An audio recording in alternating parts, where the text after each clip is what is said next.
It's now my privilege to invite up Terry Gardner from Nelson Mullins, who co-sponsored our lunch. Terry? Yeah.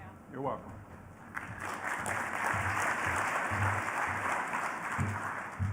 Welcome, everyone. It is my great pleasure to introduce our keynote speaker, the former Secretary of Energy and Blank Rome Government Relations LLC principal, Spencer Abraham. Spencer Abraham was appointed by President George Bush as the 10th U.S. Secretary of Energy from 2001 to 2005.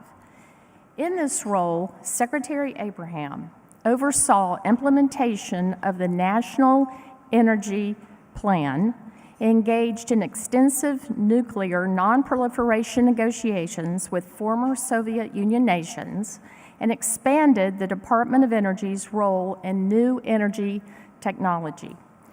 He also led efforts to broaden America's international energy partnerships with China, Japan, Russia, the EU, countries in South America and Africa, and certain OPEC nations. Faced almost immediately with the energy and safety issues of the post-9/11 world, Secretary Abraham also distinguished himself by refocusing the DOE on our country's new homeland security challenges. Prior to the cabinet, Secretary Abraham served as a U.S. Senator from his home state of Michigan. He authored 22 pieces of legislation into law, including many in the information technology area, such as e-signature law.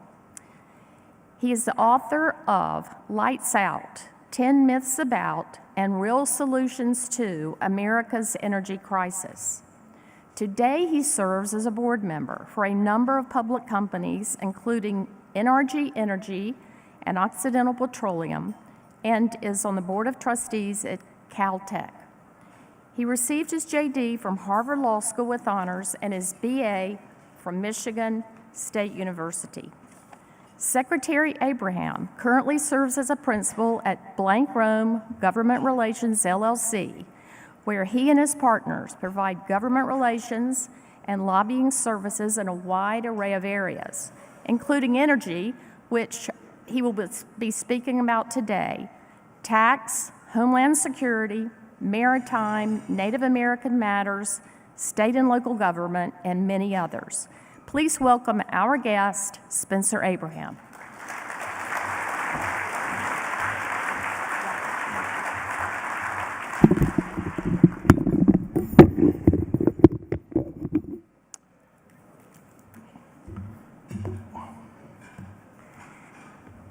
Thank you all very much. Terry, I want to thank you for both a great introduction and for having me here. You know, when you've run for public office, you get introduced by a lot of people, many of whom, like Terry, you've never met before. And sometimes it goes very well, like today, and sometimes it doesn't go quite so well. And when I first became a candidate for the U.S. Senate in Michigan, I was really a relatively unknown individual. I had not held public office before. I'd been active in politics, but I really hadn't ascended to the level where many people were familiar with me. And so in the first months of my campaign, I traveled around the state and was introduced by a lot of strangers who barely had heard of me before my appearance at their Rotary Club or Chamber of Commerce or whatever. And so to try to assist in the effort of making these introductions a little bit more effective, my staff, always diligent, young people that are paid small wages in these campaigns, would send out this 5-page single-spaced biography of me that, given my scant accomplishments at the time, to give you a feel for it, it took 2 pages to get through my kindergarten experiences. And so this would go out, and most of the time the introducers would look at this and pick a few things out and mention them in the introduction. But all too often, because of not having the time or the patience to do it, they would simply read the entire 5-page single-spaced document, which, as you can imagine, was not only painful to the audience but humiliating to me. And so after a few of these occasions, I was headed out one day, and I said to the young people that put together my schedule, I said, look, call the person introducing me and explain to them that they should not read this 5-page thing. It's too long and boring and embarrassing. So I arrive at the event, the guy gets up and says, it's now my pleasure to introduce our guest speaker. I was planning to read information from the bio that was sent to me by his staff yesterday, but they called today and said, about him, the less said, the better. And so, so anyhow, you learn to sort of roll with the punches, but it's great to be with all of you. I want to thank the earlier speakers and presenters, because based on the timeline, I think I only have 7 minutes left to speak, so glad I didn't prepare too much material for today. I almost didn't make it, actually, because at our house, on our refrigerator, I often will put with a little magnet, my schedule for the next day.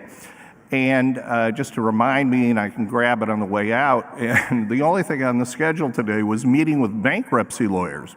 My wife saw it this morning, freaked out, and we spent 45 minutes with me trying to persuade her that I was really just speaking to all of you. And not sure she believed it. This is the second time this happened. A few years ago, I was going out to give a speech in Las Vegas, and the young man who puts the schedule together at the office gave me a thing. I put it on the refrigerator. It said, meet escort, hotel lobby, named Tammy. And so the last time, today reaffirmed that I shall not do that anymore. But in any event, it is nice to be with all of you.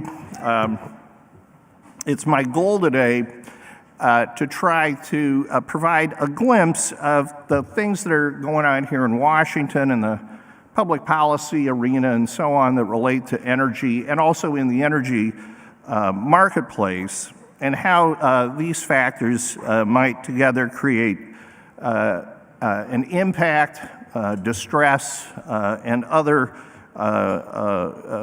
factors in the energy world over the short to middle term. Now, I'll begin with a disclaimer. I'm not here today to try to predict where the next merger or bankruptcy or whatever might happen. I don't have the prescience to do that. But what I'd like to do is just kind of give you a sense of the industry, the broadly defined energy world, sector by sector, just so that you perhaps, if you're interested in focusing on areas where there may be developments relevant to your practices, where you might cast a glance. So this is going to be sort of a sector by sector discussion, and hopefully of some value to all of you. I'll begin with the nuclear power sector. I worked hard on issues related to nuclear energy back when I was secretary, as we were trying to sort of create what we called at the time a nuclear renaissance in the United States. And it had been our hope in the beginning of the 21st century to try to stimulate the development of new nuclear facilities to not only prolong the existing nuclear plants, but to see new generation reactors built.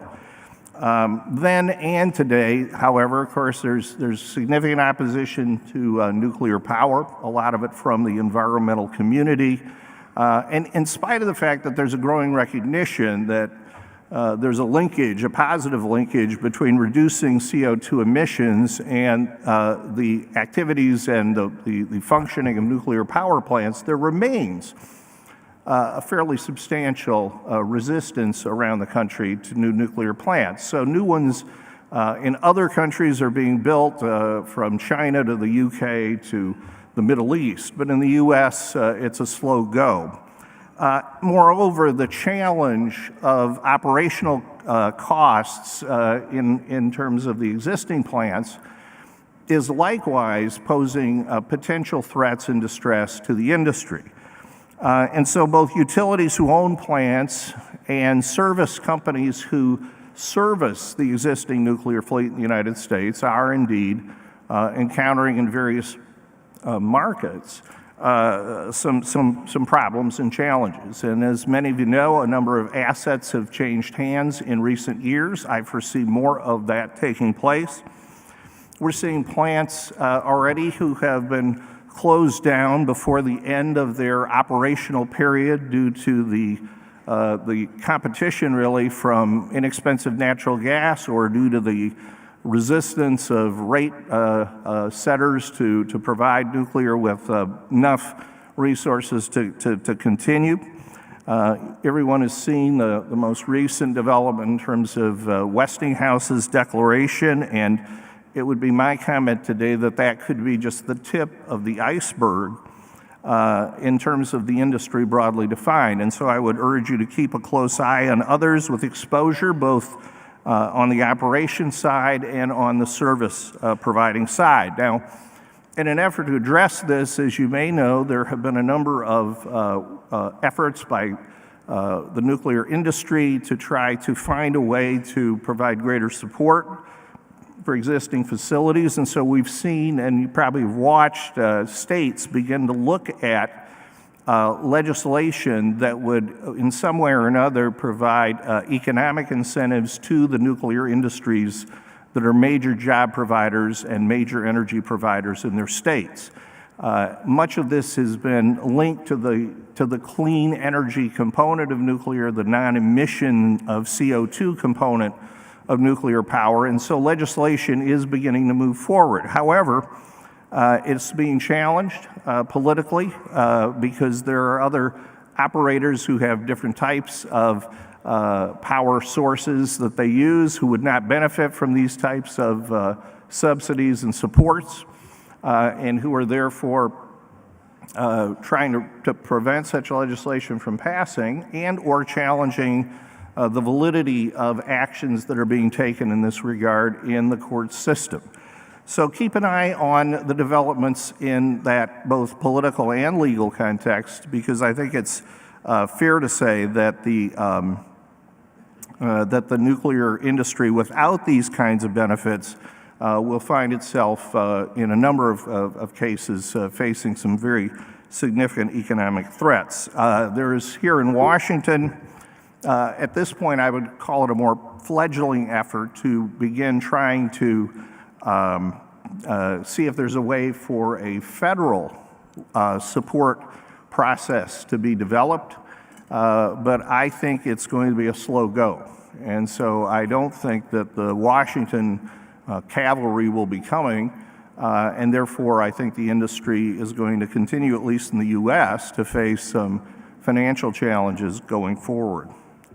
Second industry I want to talk about is coal, whether it's the mining or the operation of coal-fired power generation. This is an area that will likewise, I think, feel a lot of stress going forward. As you know, in the campaign, President Trump talked about supporting this industry and has gone further since taking office to try to demonstrate that there is an interest in the White House, there's an interest in his administration of supporting coal, and the decision by this administration already to withdraw the Clean Power Plan, as it was called, that had been promulgated by the EPA under President Obama, is a first step in that direction. That plan, the Clean Power Plan, would have had a pretty devastating impact on the coal-fired power generation sector.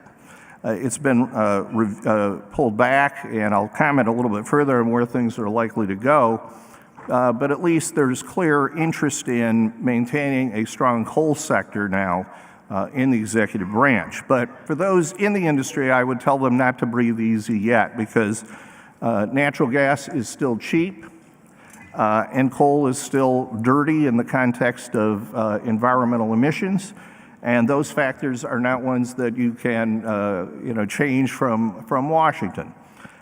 So it is likely that there will be some type of alternative rule to replace the one that was withdrawn, and almost under any circumstance, a rule designed to reduce CO2 emissions from existing power plants has got to have an impact that's pretty disproportionate on those who have a fleet that's largely coal-fired power generation versus gas or nuclear or renewables. And so the The only, I think, light at the end of the tunnel for those industries is that the new plan, as there likely will be, is going to take a long time to go through all the various steps that would bring about a promulgated rule that meets court challenges. But nonetheless, for the industry, it's going to have an impact. And even if there were no federal involvement, we still see the states pushing forward with state mandates for certain percentages of renewable energy to be part of the energy mix in the states. Those haven't been reduced or eliminated or affected in any way by the withdrawal of the Clean Power Plan that EPA had put together. And these mandates primarily work against coal because they call for increased amounts of renewables to be deployed.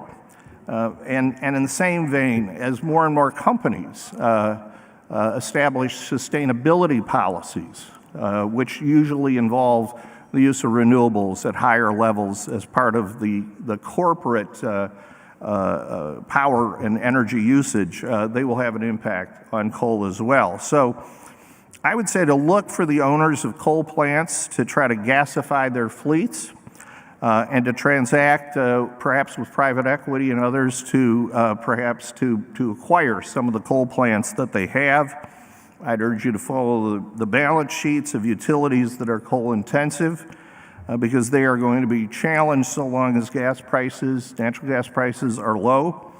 And while, as I say, Washington's unlikely to do anything affirmatively to hurt the coal sector under President Trump, the slogan, "Dig Coal," which was prominent at the Republican National Convention, is likely to mean more not hurt than it's going to mean affirmatively help.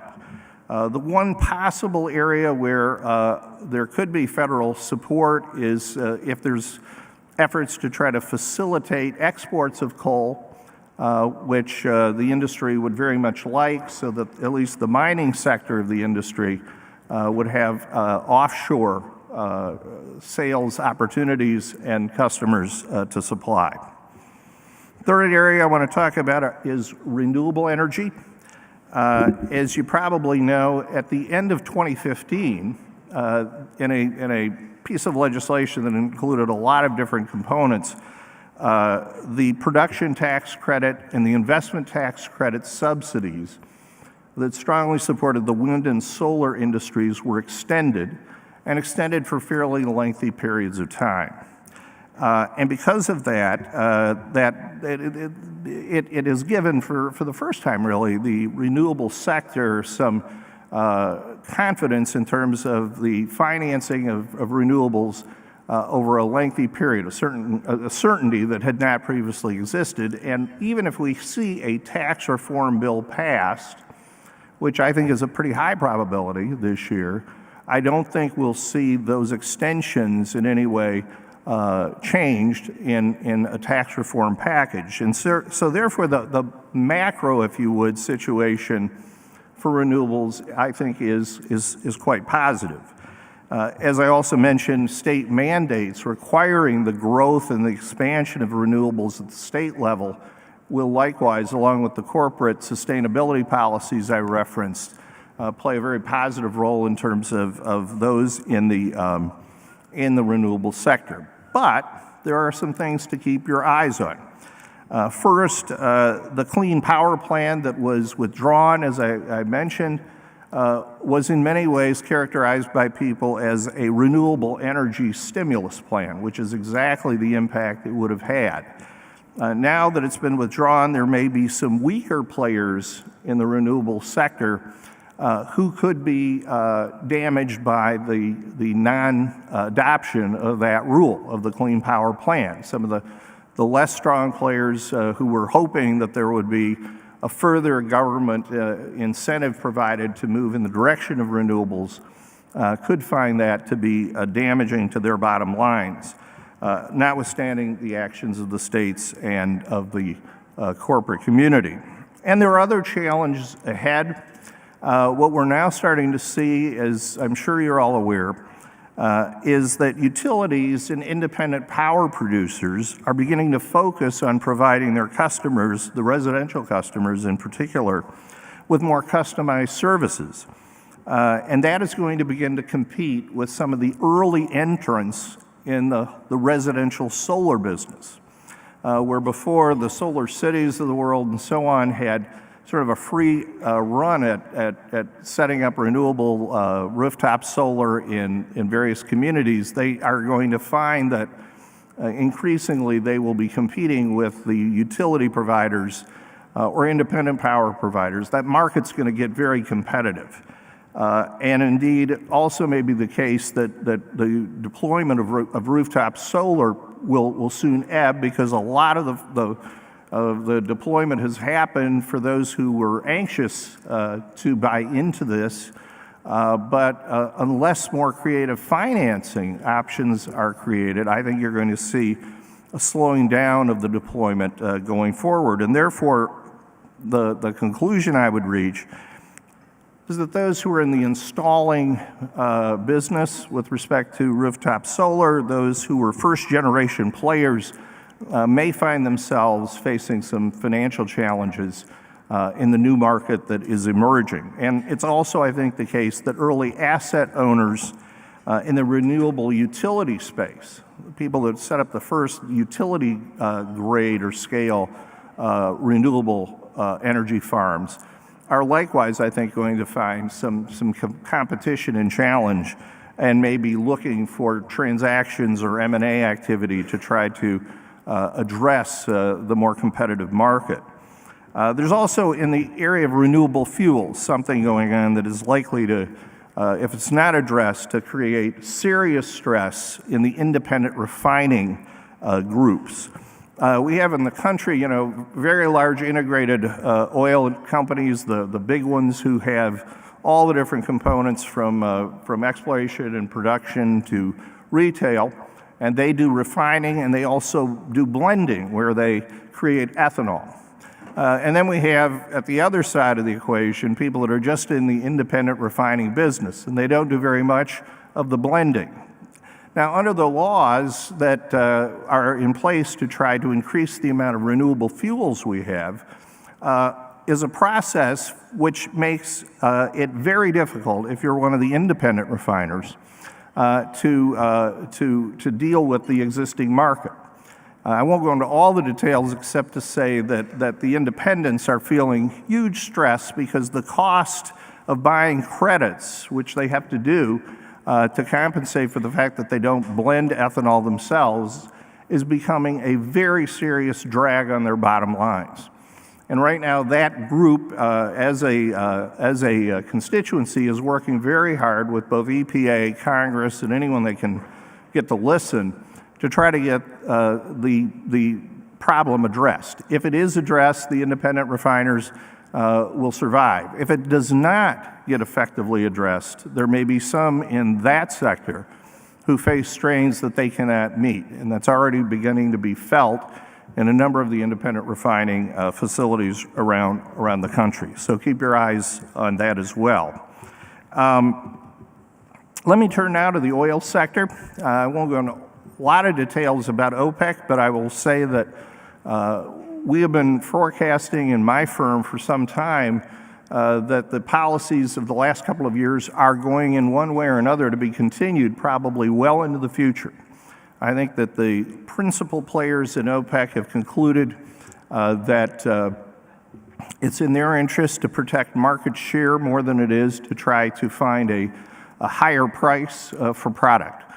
And as a result of that, I think we will see the production levels, both OPEC's and the other new emerging producers from the U.S. to Russia to West African countries and so on, producing at a sufficiently high level compared to demand to keep a damper on prices going forward for at least 2 or more years.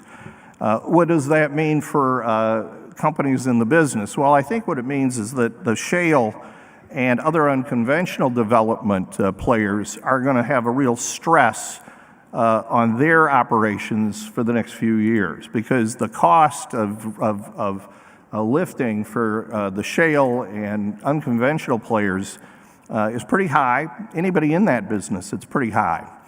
And so while major companies, the majors who are in this business, probably have the balance sheets to be able to deal with a low price environment for a long period of time, the smaller players are not going to have that kind of luxury. And so I think some of these unconventional players and the service companies who support both the large and small players in this low price environment are going to feel a lot of stress over a period of time that will extend beyond what they had previously expected. And so I expect to see a great number of transactions take place in the oil sector here in the U.S., particularly in the Bakken and the Permian basins. I think you're going to see smaller players either selling assets or potentially facing bankruptcy itself.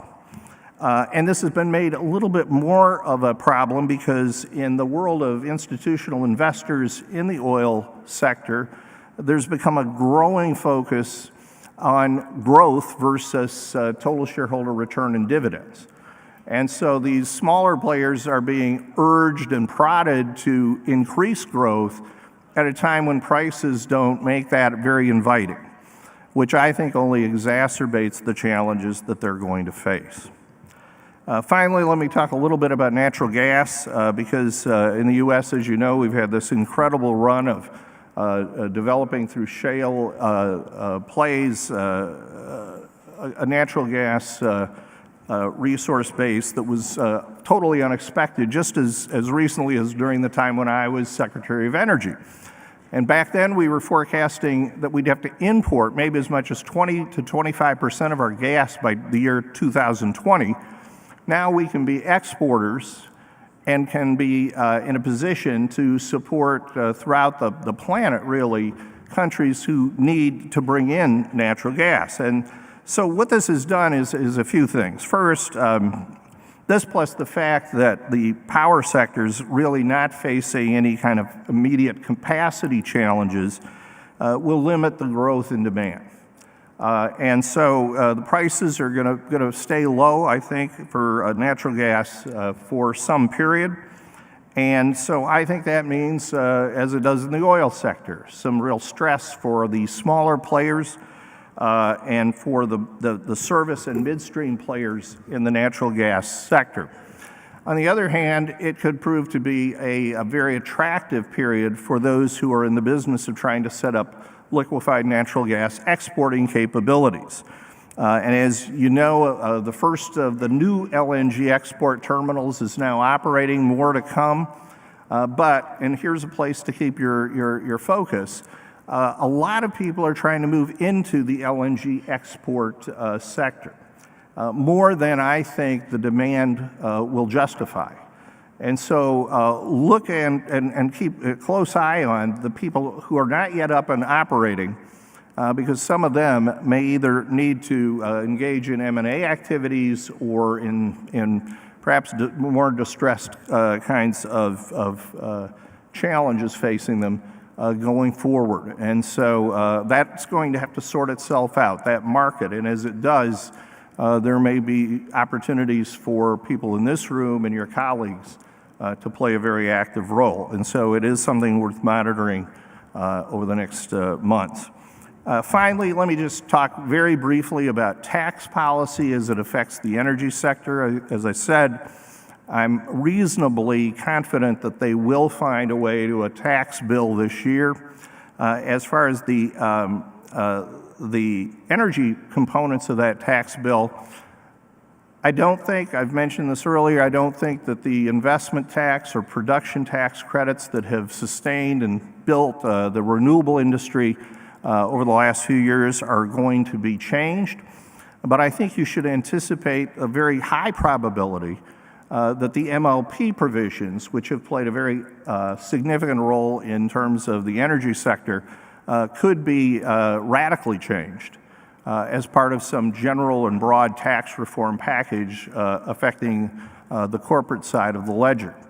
And those MLPs play a very pivotal role in a lot of the energy investment that's taken place. If those tax arrangements are modified significantly, it's worth keeping your eye on going forward. And finally, I would conclude just by saying that the other thing that could very significantly affect energy, of course, would be the border adjustment tax that's being discussed frequently.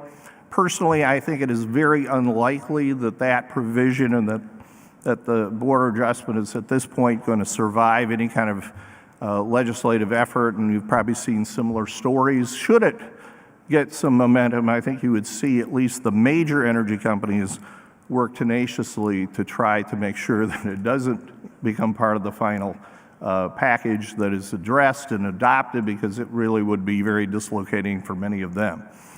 So that is, in a short period of time, a quick overview of the energy sectors. Gives you maybe some sense of where to be focused, and I wish you well in that. Let me conclude my remarks by just saying it's been a pleasure to be with you. I compliment your leadership.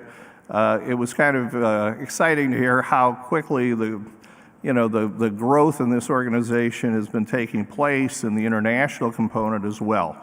And I'm sure that will continue. You have great leadership to take you in that direction, and I appreciate the chance to share a few ideas with you today. Thank you very much.